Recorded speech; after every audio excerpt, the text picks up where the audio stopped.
आज तुमचं प्रोटोकॉलेशन आहे तुम्ही जास्तीत गोष्टी करताय आम्ही आज सगळ्या गोष्टी आज एवढा जमाव असताना सुद्धा आम्ही कुठच्या गोष्टीचा कुठच्याच गोष्टीचा काय करत नाही त्याचं कारण काय माहिती आहे काय आणि जर कंपनी जर असा माजोरपणा जर करत असेल आता एवढा जमाव असून आम्ही कुठे हातात घेतलं का तुम्ही मला सांगा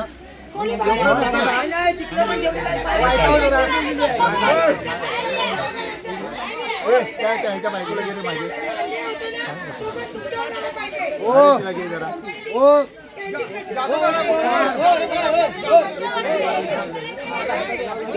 रत्नागिरी जिल्ह्यातील चिपळूण येथे खडपोले MIDC मध्ये असलेले साफिस्ट कंपनीच्या विरोधात कामगार हे आक्रमक झालेले आहेत। खरं तर मागील 2 महिन्यापासूनचा कंपनी आणि कामगार यांचा जो वाद आहे हा शिगेला पोहोचताना पाहायला मिळतो आहे आणि या संपूर्ण प्रक्रियेमध्ये 221 कामगारांना अचानक बडतर्फ केल्यामुळे इथले जे स्थानिक कामगार आहेत हे आक्रमक झाल्याचं पाहायला मिळतं आणि त्यामुळेच कंपनीच्या विरुद्ध जवळपास 20हून अधिक लोक जे आहेत ते आमरण उपोषणासाठी बसलेले आहेत आणि त्यांच्यासोबत संपूर्ण गाव देखील आता या उपोषणामध्ये उतरलेला आहे। खरं तर या संपूर्ण वादाच्या पार्श्वभूमीवरती उद्योगमंत्री उदय सामंत यांनी मध्यस्थी केली होती, मात्र त्यांच्याही मध्यस्थीला कंपनी कुठेही ऐकत नाही आहे असं चित्र दिसतं आहे आणि त्यामुळेच इथले जे कामगार आहेत हे आमरण उपोषणाला बसलेले आहेत। आपण पाहताय की अशा पद्धतीने मागील 5 दिवसापासून स्थानिक कर्मचाऱ्यांचं जे आमरण उपोषण आहे हे अशा पद्धतीने सुरू आहे आणि यातल्या तिघांची प्रकृती आहे ही अत्यंत गंभीर झाली होती। सध्या त्यांना त्यांच्यावरती उपचार करून शासकीय रुग्णालयामध्ये दाखल करण्यात आलं होतं। या संपूर्ण पार्श्वभूमीवरती इथले जे स्थानिक लोक आहेत, राजकारणी असतील किंवा सर्वपक्षीय नेते आहेत, त्यांनी देखील ह्या संपूर्ण जे उपोषण आहे त्याला पाठिंबा देताना पाहायला मिळतं आहे। कंपनी जी आहे ती कुठल्याही पद्धतीने ऐकत नाही आहे, त्यांच्या नेमक्या मागण्या काय आहेत त्या देखील जाणून घेत नाही आहे। त्यामुळे नेमका कंपनीला पाठीशी कोण घालते, कारण स्वतः उद्योगमंत्री उदय सामंत यांनी सांगून देखील कुठलाही तोडगा निघत नसल्यामुळे वेगळ्या चर्चा सुरू झालेल्या आहेत। आपल्यासोबत इथले कर्मचारी आहेत आणि त्यांच्याकडून आपण जाणून घेऊयात की नेमका संघर्ष कशामुळे झाला। दादा मला सांगा की तुमचा आणि कंपनीचा नेमका वाद कशामुळे? वाद हा आमचा गेली 2-2.5 वर्षे चालू आहे। ज्या वेळेला आम्ही संघटित झालो त्याच्यानंतर कंपनीने कुठेतरी आम्हाला दडपण्यासाठी केलेले हे षडयंत्र आहे का तर आम्ही संघटित होऊन एकत्र राहू नये म्हणून कंपनीने हा प्रकार घडवून आणलेला आहे आणि ह्या प्रकारात आता 221 कामगार आणि त्यांचं कुटुंब आज वाऱ्यावरती आलेलं आहे। त्यासाठी आम्ही आज वेळ आली तर आज आम्हीच बसलोय। आजचा 5वा दिवस आहे।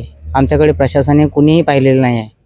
जर प्रशासनिक अधिकारी किंवा असणारे आमचे लोकनेते आहेत, कार्यकर्ते आहेत, यांच्या जर गोष्टीला जर असणारी कमिटी जर आमच्याकडे कुठल्या गोष्टीने जर पाहत नसेल तर अशी कंपनीच आम्हाला नको या एरियात। याच्यासाठी आता पूर्ण आमची पंचक्रोशी आमच्या पाठीशी उभी राहिलेली आहे। फक्त आम्हाला न्याय मिळावा या गोष्टीसाठी आम्ही आमचं उपोषण करतो आहे। काय नेमक्या मागण्या आहेत? मागण्या आमच्या क्षुल्लक आहेत साहेब।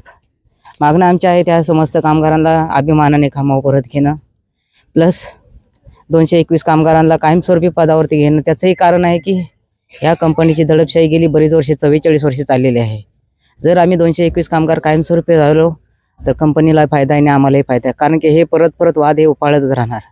प्रशासनाला हे त्रासदायकच आहे म्हणून आम्ही ह्या अशा मागण्या केलेल्या आहेत। इव्हन आम्हाला त्याच्यामध्ये आता आम्ही कार्यरत असताना आम्हाला कुठल्याही फॅसिलिटी भेटत नाही आहेत। असणारा आमचा मुबलक पगार, असणारी आमची ग्रॅज्युटी, असणारे बोनस, हेही असणारी ती व्यवस्थापन कमिटी त्याच्यामध्ये छापाछापी करते।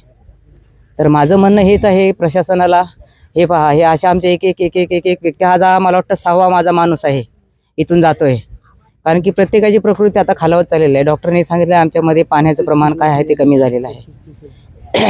त्याच्यामुळे इथे 25-30 वर्षे काम करणाऱ्या कामगाराला जर छळ असा कंपनी करत असेल तरी आम्ही बघू सोसणार नाही।